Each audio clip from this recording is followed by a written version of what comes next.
நமக்கு நம்பகமான பணம்னா பகவான் ஒருத்தன் தான். அவன் மேல உங்களுக்கு நம்பிக்கை இருக்குமானா உங்க 2 கையும் எம்டியா இருந்தா கூட பரவாயில்ல, முன்பின் அறிமுகம் இல்லாத ஒரு இடத்துல கூட உங்களுக்கு தேவைகள் கவனிக்கப்படும். அதற்கு ஒரு லிவிங் எக்ஸாம்பிள் ஏறக்குறைய சமீப காலத்துல உங்களுக்கு சொல்லணும்னா விவேகானந்தர். அமெரிக்காவில் வீதிகள்ல ஆண்டியா அலைஞ்சுக்கிட்டு கொண்டு போன பணம் புறம் போச்சு, சுத்தமா இல்லை, சாப்பாட்டுக்கே வழி இல்லை. அப்போ தன்னிடம் இருந்த கடைசி காசை வச்சு ஒரு கடிதம் வாங்கி, இந்தியாவுக்கு போகக்கூடிய ஒரு கடிதம் வாங்கி தன்னுடைய சக சன்னியாசிக்கு எழுதுற, இந்த கடிதம் உன் கைக்கு வந்து சேரும் போது என்னுடைய உடல் அமெரிக்க நாட்டு குப்பை தொட்டி ஒன்றில் உயிரில்லாமல் கிடக்கும். நான் சாப்பிட்டு 2 நாள் ஆகின்றன. நான் செத்ததாவது இந்தியாவுக்கு தெரிய வேண்டுமே என்பதற்காக உனக்கு இதை நான் எழுதுகிறேன். ஆனால் நான் இப்படி அனாதையாக இறந்து விட்டேன் என்பதற்காக நீ இந்து மதத்தில் நம்பிக்கை இழக்காதே, தொடர்ந்து போரிடு, இது என்னுடைய கர்மா அப்படின்னு லெட்டர் எழுதியிருக்கு. அதை வாங்கி படிச்சுட்டு இங்க ஏற்கனவே அவங்க இங்க பட்னி தான், இங்க ஒண்ணு அவங்க ஒரு நாளைக்கு 5 வேளை சாப்பிட்டு இல்லை. அவருக்கு அப்படியே கண்ணீர் கொட்டுது.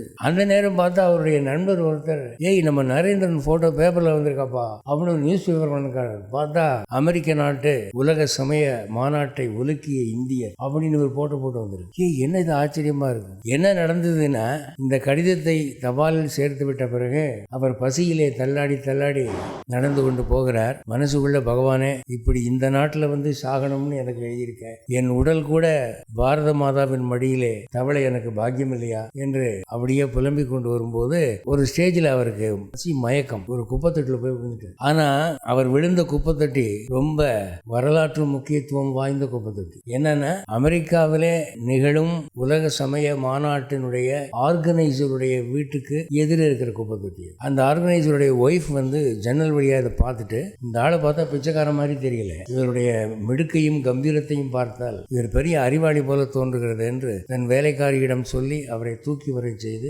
வீட்டுக்குள்ளே முகத்தில் நீர் தெளித்து மயக்கம் தெளிவித்து, டு யூ அண்டர்ஸ்டாண்ட் இங்கிலீஷ் என்று கேட்டு அவர் யார் எதற்காக வந்தார்ங்கிறதெல்லாம் தெரிஞ்சு தன் கணவருக்கு அறிமுகப்படுத்தி, அவர் கொண்டு போய் உலக சமய மாநாட்டில் அதை அறிமுகப்படுத்தி அப்புறம் தான் அவர் பெயர் பெற்றார் என்று பார்க்கணும். அவர் செல்வமாக நம்பி இருந்தது கரன்சி நோட்டை இல்லை, கடவுள் அருளை தான் நம்பி இருந்தது. கடவுள் அருள் செல்லாத நாடு எதுவும் இல்லை. எல்லா நாட்டிலையும் கடவுள் அருள் இருக்கு, அவைலபிள், செல்லும்.